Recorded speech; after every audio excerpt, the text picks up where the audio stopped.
Already KMnO4 preparation chemical properties बघून झाले. काही उरलेल्या केमिकल प्रॉपर्टीज आहेत. Potassium permanganate when it is in acidic medium it behaves as oxidizing agent as well as when potassium permanganate is kept in basic medium, that is alkaline medium, and in neutral medium, that is in aqueous medium. It shows oxidizing tendency, oxidizing properties. Now first we will start with when potassium permanganate is kept in acidic medium, that is H2SO4.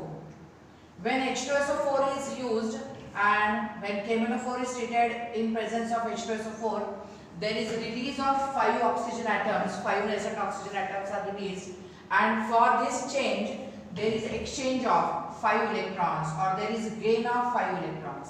You can observe this reaction carefully. In MnO4 minus, same reaction here, it is written in ionic form and this reaction is in normal form. KMnO4 when it is treated with H2SO4, that is sulfuric acid, we get MnSO4, that is very common compound, manganese sulfate. Here in KMnO4, oxidation state of Mn is +7 and in MnSO4, oxidation state of Mn is +2. Now it is very simple that +7 has changed to +2, means there is a gain of 5 electrons by Mn, and this reaction is in acidic medium. तुम्हाला एक question याच्यावरती विचारू शकतात की in acidic medium what is equivalent weight of KMnO4. आता equivalent weight of KMnO4 काढायचं असेल तर आपल्याला काढावं लागतं molar mass divided by exchangeable electrons. याच्यासाठी तुम्हाला करावं लागेल पोटॅशियमचा ॲटॉमिक वेट, मॅंगनीजचा ॲटॉमिक वेट, ऑक्सिजनचा ॲटॉमिक वेट इंटू 4. हे झालं तुमचं मोलार मास ऑफ KMnO4 आणि त्याला तुम्ही डिवाइड करणार आहात 5 नी, because these 5 are the exchangeable electrons. तर नीट लक्षात ठेवा की when KMnO4 is kept in acidic medium, there is exchange of 5 electrons, there is gain of 5 electrons, means KMnO4 forces other to release these 5 electrons. आता KMnO4 in acidic medium कुणाला oxidise करू शकतो त्याची लिस्ट आहे. Reactions नीट बघून घ्यायला पाहिजे, पाठ करायची कुठलीही गरज नाहीये, सिंपल गोष्ट आहे. आता पहिलं आपण एक्झाम्पल लिहिलंय की बाबा KMnO4 ॲसिडिक मीडियम मध्ये H2C2O4 बरोबर काय रिएक्शन करतो. आता H2C2O4 हा कोण आहे हे बघून घ्या. तो आहे COOH सिंगल बॉन्ड, COOH बघ H2C2O4. H2C2O4 हे आहे oxalic acid. H2C2O4 is oxalic acid, and when this oxalic acid is treated with acidified permanganate, तुम्हाला मिळते K2SO4 म्हणजे पोटॅशियम सल्फेट, MnSO4 म्हणजे मॅंगनीज सल्फेट, आणि सगळ्यात महत्त्वाचं आहे there is formation of carbon dioxide. आता परत तुम्ही चेक करू शकता H2C2O4 या कंपाउंड मध्ये कार्बनची ऑक्सिडेशन स्टेट जर चेक करायची असेल तर हा आहे -8, हा आहे +2, म्हणजे इथे कार्बनची ऑक्सिडेशन स्टेट तुम्हाला मिळणार आहे -8 झाला, हा +2 म्हणजे कार्बनची ऑक्सिडेशन स्टेट तुम्हाला मिळाली +3 फॉर इच. आता +3 oxidation state of carbon, here it is changes to +4. लक्षात येत आहे. It is increase in positive oxidation state, आणि increase in positive oxidation state ची डेफिनेशन तुला कळते, it is oxidation. प्रत्येक ठिकाणी असं आहे, प्रत्येक मी चेक करून दाखवण्याची गरज नाही, पण जस्ट तुम्हाला ऑब्झर्व करता येईल की KMnO4 आणि H2SO4 हे कॉमन आपण याच्यामध्ये घेणार आहोत because it is oxidizing agent, आणि मग त्याच्यामध्ये एखादा रिएजंट टाकू which will undergo reduction here, which will undergo oxidation and forces KMnO4 to get reduced. The second reaction बघा, Na2SO3. It is sodium sulfite. अजून एका डेफिनेशन ही ऑक्सिडेशन आहे. Gain of oxygen is oxidation. सल्फरची oxidation state जी +4 आहे इथे +6 झाले, म्हणजे acidified permanganate converts sulphite into sulphate. त्याच्यानंतर HX आपले नेहमीचे हॅलो ऍसिड्स, हा HCl आहे, हा HBr आहे, हा HI असू शकतो, हा HF असू शकतो. HF ला रेअर रिएक्शन दिसेल तुला, क्लोराइड ब्रोमाइड आयोडाइड बरोबरच रिएक्शन बघायचे. When it is treated with oxygen म्हणजेच acidified permanganate, this oxygen will absorb this hydrogen and halogen sets free. या रिएक्शन मध्ये पण oxidation state of halogen changes from -1 होता तो -1 फ्री स्टेट मध्ये आहे, म्हणून तो आला 0 मध्ये. आठवण करून घे काय बघतोय आपण बघतोय ऑक्सिडायझिंग प्रॉपर्टीज ऑफ KMnO4. त्याच्यामध्ये आपण बघतोय KMnO4 इन ऍसिडिक मीडियम कसं काम करेल. ऍसिडिक मीडियम साठी आम्ही यूज केलेला आहे H2SO4 आणि आता मी तुम्हाला केमिकल रिएक्शन लिहून दाखवलेले आहेत. परत एकदा आठवा, ऍसिडिक मीडियम मध्ये 5 इलेक्ट्रॉनचा एक्सचेंज आहे. मोलार मास अपॉन 5 हे त्याचं इक्विव्हॅलंट वेट होईल, इक्विव्हॅलंट मास होईल ड्यूरिंग धिस चेंज. आता फोर्थ रिएक्शन आहे की action of Fe, that is iron ammonium sulphate. Iron ammonium sulphate म्हणा, त्याच्यानंतर फेरस अमोनियम सल्फेट म्हणा. तो रस आहे फेरस, याचं रिझन कळतंय. Fe is in its lowest oxidation state, म्हणून त्याला तुम्ही म्हणता रस, ferrous. This ferrous ammonium sulphate when it is treated with acidified permanganate, same change, +7 changes to +2. कळतंय तुम्हाला, there is exchange of 5 electrons, there is exchange of 5 electrons. next thing, +7 changes to +2 असे इथे 2 आहेत Mn, म्हणजे 7 2 जा 14 plus charges आहेत इथे. आणि इथे जर तुम्ही बघितले या ठिकाणी तर 2 वाले +2 म्हणजे किती झाले तुमचे बघा, +2 वाले 2 म्हणजे तुम्हाला किती दिसतात 4. मग आता 14 plus charges changes to 4 plus charges. याचा अर्थ होतो एक्सचेंज ऑफ 10 इलेक्ट्रॉन्स फॉर 2, म्हणजे परत तेच एक्सचेंज ऑफ 5 इलेक्ट्रॉन्स फॉर 1. सगळ्या रिएक्शन आता तुम्ही निवांत चेक करून बघू शकता. इथं आपण आणखीन एक केमिकल रिएक्शन घेतली आहे, KMnO4 ची रिएक्शन H2O2 बरोबर. H2O2 कळतो तुम्हाला, हायड्रोजन पेरॉक्साइड. हायड्रोजन पेरॉक्साइड हा स्पेशल कंपाउंड आहे, स्पेशल ऑक्सिजन कंटेनिंग कंपाउंड आहे, in which oxygen is with -1 oxidation state. KMnO4 ऍसिडिफाइड आहे, त्याची ट्रीटमेंट केली वॉटर बरोबर आणि H2O2 बरोबर, तर तुम्हाला इथे प्रॉडक्ट मिळालेला आहे K2SO4 as usual, MnSO4 as usual. Same compounds आहेत सगळ्या रिएक्शन्स मध्ये. आणि फायनली तुम्हाला मिळणार आहे 5O2, म्हणजे there is release or there is a loss of oxygen wear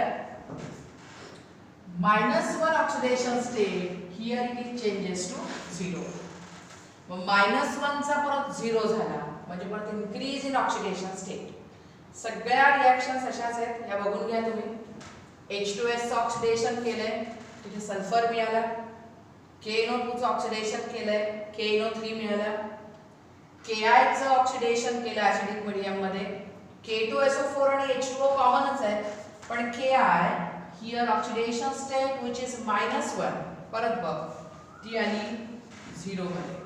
when -1 changes to 0, increase in positive oxidation state. आणि लास्ट आहे SO2, हा बघ सल्फर डायऑक्साइड आहे, आणि त्याची ट्रीटमेंट केली ऑक्सिजन बरोबर, तुम्हाला मिळालं H2SO4. या रिॲक्शन तुम्ही ॲसिडिक मीडियममध्ये करू शकता, न्यूट्रल मीडियममध्ये करू शकता आणि बेसिक दॅट इज अल्कलाइन मीडियममध्ये करू शकता. सगळीकडे आपण काय बघितलं की KMnO4 behaves as oxidizing agent आणि पहिल्या काही रिॲक्शनमध्ये मी तुला एक्सप्लेन केलं की it gives exchange of 5 electrons. Neutral मीडियमसाठी एक्सचेंज वेगळा असू शकतो म्हणजे आहेच तो, आणि अल्कलाइन मीडियमसाठी एक्सचेंज वेगळा आहे. त्या रिॲक्शन्स मी तुला दाखवतो. आता बघितलं आपण की KMnO4 इन ॲसिडिक मीडियम काय करतं. In acidic medium 5 electron exchange आहे आणि मी सांगायचं राहून गेलं की colour of KMnO4 actually purple आहे, normal colour. When it reacts in acidic medium its purple colour becomes colourless. हा पण चेंज तुमच्या लक्षात येऊ शकतो. आता तोच KMnO4 जर तुम्ही अल्कलाइन मीडियममध्ये यूज केलं तर अल्कलाइन मीडियम म्हणजे अर्थातच तुम्ही त्याच्यामध्ये ॲड करणार आहात स्ट्रॉंग अल्कली म्हणजे KOH. That KOH in aqueous medium तुम्ही ॲड केलं की झालं अल्कलाइन मीडियम. त्याच्यासाठी कलर चेंज नीट चेक करून ठेवा. पहिल्यांदा पर्पल कलर असतोच KMnO4चा, तो in presence of alkaline medium it will become green आणि at the end when the reaction is over you will get brown colour solution. प्रत्येक ठिकाणी अल्कलाइन मीडियमला तुम्हाला हा कलर चेंज दिसणार आहे, लक्षात ठेवायचं. आता अतिशय लक्षात ठेवण्यासारखी गोष्ट की in alkaline medium exchange of 3 electrons, molar mass divided by 3, that will be equivalent to weight during this change. Means during oxidation reaction of KMnO4 in alkaline medium 3 electrons exchange आहे आणि molar mass divided by 3 हे त्याचा equivalent मास होणार. आता इथे ती reaction दिली आहे, बुक मध्ये तुम्हाला प्रॉपर रिॲक्शन दिलेली आहे पण पेपर मध्ये त्या रिॲक्शन्स विचारल्या जात नाहीत. त्याच्याकडे नुसतं जस्ट एक केमिकल चेंज म्हणून बघून घ्या. ही रिॲक्शन जास्त समजून घ्या. हिला आपण म्हणतो ionic form of the reaction. Using this reaction you can get idea about exchange of electrons. MnO4 2 minus it indicates K2MnO4 म्हणजे पहिला चेंज झालाय असं आपण मानलंय आणि आता K2MnO4 2 minus when it accepts 3 electrons it becomes MnO2. म्हणजे आता इथे हा 3 इलेक्ट्रॉनचा जो एक्सचेंज आहे ही लास्ट रिॲक्शन त्या स्केलेटन मधली, लक्षात ठेवा. कंटिन्युएशन मधली रिॲक्शन आहे लास्ट आणि हा पॅटर्न तुला इंडिकेट करतो की there is exchange of 3 electrons when KMnO4 which was purple it will change to green first and green color changes to brown and all this exchange will take place.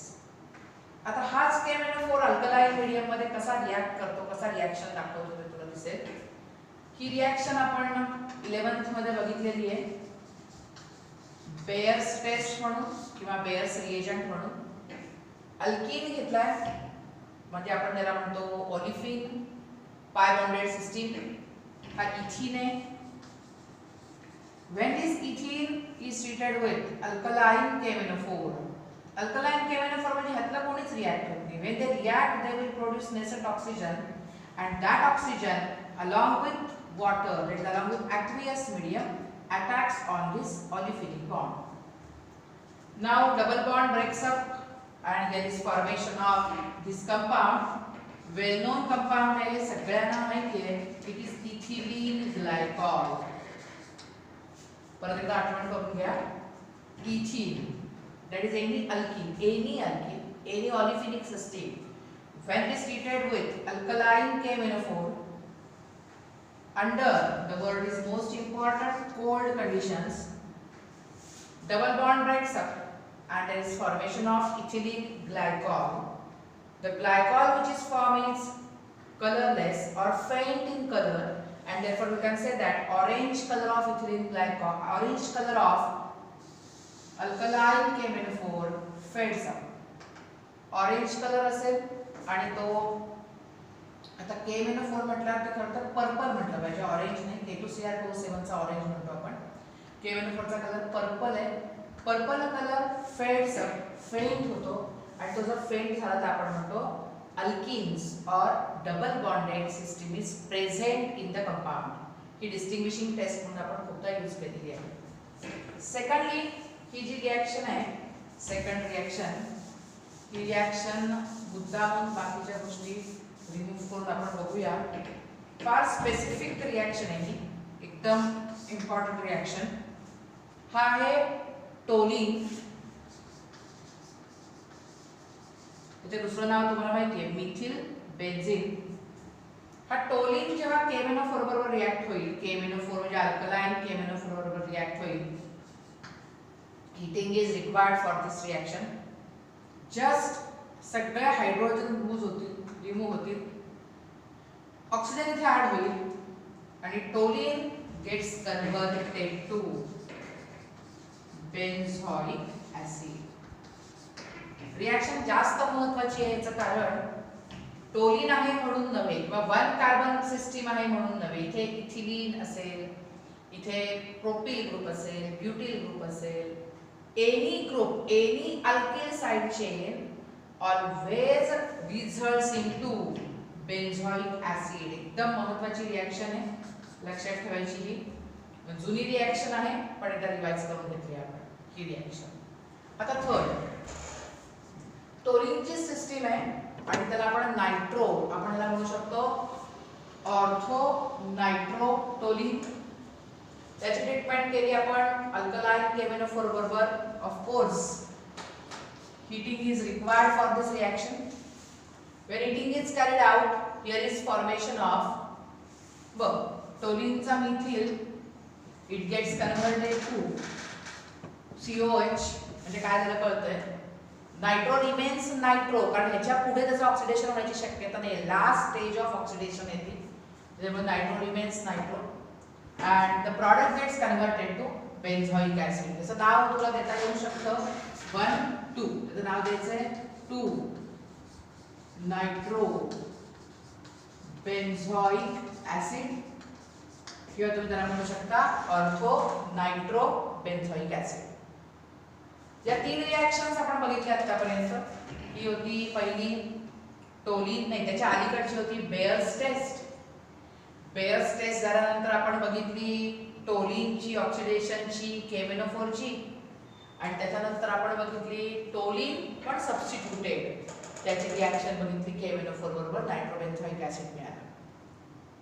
Same तेच आता, फक्त आधी बघितलं होतं acid, मग बघितला होता alkali, आता बघायचं आहे न्यूट्रल मीडियम. न्यूट्रल मीडियम म्हणजे काही वेगळं नाही, फक्त KMnO4 in aqueous medium. KMnO4 in aqueous medium म्हणजे न्यूट्रल मीडियम मध्ये solution will turn to brown colour. हे लक्षात घ्या, solution will turn to brown colour. Reaction बघून घे. KMnO4 आहे, वॉटर आहे, इथे KOH पण लिहिलं नाहीये, H2SO4 पण लिहिलं नाहीये, म्हणजे just water is the reagent. Conversion होता है, बघा कन्वर्जन, +7 चेंजेस टू +4. MnO2 म्हणजे कळतं ना, +7 चेंजेस टू +4 म्हणजे during this reaction there is exchange of 3 electrons. मागे चला, पहिले बघितलं होतं acidic medium, exchange of 5 electrons. नंतर बघितलं alkaline medium, exchange of 3 electrons. आताही बघतोय neutral medium, exchange of 3 electrons. लक्षात ठेवावंच लागेल. हियर KMnO4, आता जसं एखादं एक्झाम्पल आपण बघतो त्याप्रमाणे KMnO4 when it is treated with Ki, ती रिएक्शन काय करते ते बघ. KMnO4 मध्ये ऑक्सिडेशन स्टेट +7, सगळ्यांना पाठ झाली असेल आता. Ki oxidation state -1. Mn+7 compulsory जायला पाहिजे Mn+4 कडे, कारण आपलं ठरलंय की एक्सचेंज ऑफ 3 इलेक्ट्रॉन्स. मग तिथे आली +4 कडे एक्सचेंज ऑफ 3 इलेक्ट्रॉन्स. आणि Ki I- जो दिसतो तुला, तो KiO3 मध्ये आयोडीनची ऑक्सिडेशन स्टेट होते +5. चेक करून बघ. -1 of iodine changes to +5 5 of iodine, म्हणजे फक्त या एका एक्सचेंज मध्ये 6 इलेक्ट्रॉन्स आहेत. पण आम्ही तर म्हणतोय की न्यूट्रल मीडियम मध्ये 3 इलेक्ट्रॉन एक्सचेंज. तर तुझ्या लक्षात येईल की इथे +7 चेंजेस टू +4 असे 2 युनिट आहेत. म्हणजे एका युनिटला 3 इलेक्ट्रॉनचा एक्सचेंज आहे, तर 2 युनिटला तुला कळतंय की 6 इलेक्ट्रॉनचा एक्सचेंज आहे. म्हणजे नियमानुसार आपण +3 इलेक्ट्रॉनचा एक्सचेंज म्हणतोय. आता last point of this reaction chapter, that is disproportionation reaction. Disproportionation हा जुना पॅटर्न आहे. डिस्प्रपोर्शनेशन मध्ये तुम्हाला बघायला मिळतं the reaction in which same compound किंवा same unit undergoes oxidation as well as reduction at a time. तर आपण डिस्प्रपोर्शनेशन रिएक्शन असं म्हणतो किंवा दुसरं नाव देतो त्याला सेल्फ रिडॉक्स रिएक्शन. इथे बघा तुम्ही MnO4 2- घेतलेला आहे. आता MnO4 2- युनिट घेतलं, याचा अर्थ इथे तुला Mn ची ऑक्सिडेशन स्टेट दिसते +6 आणि इथे तुला MnO4 +6 चा दिसतोय MnO4- म्हणजे Mn ची ऑक्सिडेशन स्टेट दिसते +7 आणि इथे तर अर्थात Mn ची ऑक्सिडेशन स्टेट +4 आहे. नीट चेक कर. +6 ऑक्सिडेशन स्टेटचं कंपाऊंड +7 कडे जातं आणि +4 कडे जातं. +6 चेंजेस टू +7 हा एक्सचेंज तुला कळतोय ऑक्सिडेशन आहे आणि +6 चेंजेस टू +4 हा एक्सचेंज तुला कळतोय रिडक्शन. मग at a time same unit आहे, त्याचं झालं ऑक्सिडेशन, त्याचं झालं रिडक्शन, म्हणजे तुम्ही नावाने घेतलेला डिस्प्रपोर्शनेशन. इथे केमिकल प्रॉपर्टीज संपलेल्या आहेत. K2Cr2 MnO4 आणि K2Cr2 असे म्हणजे. तर लास्ट सेक्शन आहे चॅप्टरचा, एकदम लास्ट, मग ए ब्लॉक एलिमेंट चालू होईल. स्ट्रक्चर ऑफ क्रोमेट आयॉन आणि स्ट्रक्चर ऑफ डायक्रोमेट आयॉन. आता क्रोमेट आयॉन आणि डायक्रोमेट आयॉन म्हणजे त्याचा आपल्याला लेव्ही स्ट्रक्चर जे आपण म्हणतो, जी लेव्ही स्ट्रक्चर ड्रॉ करायची, याच्यावरती क्वेश्चन्स असण्यापेक्षा याचा फील घ्यायला पाहिजे, समजून घ्यायला पाहिजे की नक्की हे काय म्हणणं आहे यांचं. तर क्रोमेट किंवा डायक्रोमेट आयॉन मध्ये तुमच्या लक्षात येईल की हे 2 ऑक्सिजन ॲटम्स आहेत, हे आम्ही असे सिंगली बॉन्डेड ठेवलेले आहेत. Single bonded oxygen they carry 3 lone pair of electron each, आणि हे जे डबल बॉन्डेड ऑक्सिजन आहेत ना, ते carry 2 lone pair of electrons each. हे स्ट्रक्चर असंच आहे का फायनल? तर त्याचं उत्तर आहे नाही. हे वन ऑफ द स्ट्रक्चर आहे. हे स्ट्रक्चर, हा जो लोन पेअर ऑफ इलेक्ट्रॉन आहे हा इथे शिफ्ट होईल, इथे डबल बॉन्ड येईल. टू अवॉइड एक्सीड इनव्हॅलन्सी हा बॉन्ड ब्रेक होईल आणि इथे लोन पेअर येईल. हे आपण बरेचदा बघतो. Such shifting of pi bonded electrons in conjugation, ह्याला आपण म्हणतो resonance, and because of this resonance, this chromate ion has tremendous stability. All these bond lengths are equal, they are equivalent. Means in this structure we will have 2 pi bonded oxygen and 2 sigma bonded oxygen, but we don't know where the exact position of double bond is, आणि त्याला आपण म्हणतो the bond order is. तर तसं मोजताना हा bond double bond आहे का? त्याचं उत्तर आहे होय. हा बॉन्ड सिंगल बॉन्ड आहे का? तर यालाही आपण म्हणतो हो, कारण sometimes pi bonded electron shifts there and sometimes it is as it is. त्या इक्विव्हॅलेंट युनिटला आपण म्हणतो the bond order is expected bonds between chromium and oxygen, ते 4 आहेत, आणि ऑब्झर्व्ड बॉन्ड 6 आहेत, आणि म्हणून आपण म्हणतो bond order for chromate ion is 1.5. तर ही बॉन्ड ऑर्डर तुम्ही लक्षात घेतली, ती 1.5 आहे. प्रत्येक ठिकाणी आपण बेन्झीनच्या वेळेला किंवा कित्येक ऑर्गॅनिक कंपाऊंडला अशी बॉन्ड ऑर्डर आपण काढतो. आता नेक्स्ट स्ट्रक्चर आहे डायक्रोमेट आयॉन. डायक्रोमेट आयॉन, त्याचा फॉर्म्युला आहे Cr2O7 डायक्रोमेट आयॉन मध्ये हा बघा, हा एक क्रोमेट आहे Cr O4 किंवा हा दुसरा क्रोमेट आहे Cr O4 अर्थात हे दोन क्रोमेट त्यांच्यामध्ये ब्रिजिंग झाले ऑक्सिजनचं, आणि such chromate with one bridged oxygen changes to dichromate. या डायक्रोमेट मध्ये जो बॉन्ड अँगल दिसतो तुला तो 126 डिग्रीज आहे. व्हॅल्यूज पाठ करायची गरज नाहीये, नजर टाकून ठेवायची, सतत बघितलं की गोष्टी लक्षात राहतील. आणि ही बॉन्ड ऑर्डर जी आहे, बॉन्ड लेंथ जी आहे ती 160 पिकोमीटर जर लिहिली आहे तर सगळ्याची बॉन्ड लेंथ 160 पिकोमीटर असते, लक्षात ठेवा, because all bond lengths are equivalent. तर हा आपण आत्ता मला वाटतं 10व ते 11व लेक्चर असेल आपण संपवलाय डी ब्लॉक एलिमेंट्स पूर्ण. आणि आता मी नेक्स्ट पॉइंट जो सुरू करेन तो ए ब्लॉक एलिमेंट आहे. वाचून सुद्धा तुम्हाला ए ब्लॉक एलिमेंट समजू शकतो इतका तो क्लिअर होईल जर आपण डी ब्लॉक एलिमेंट नीट केला असेल तर.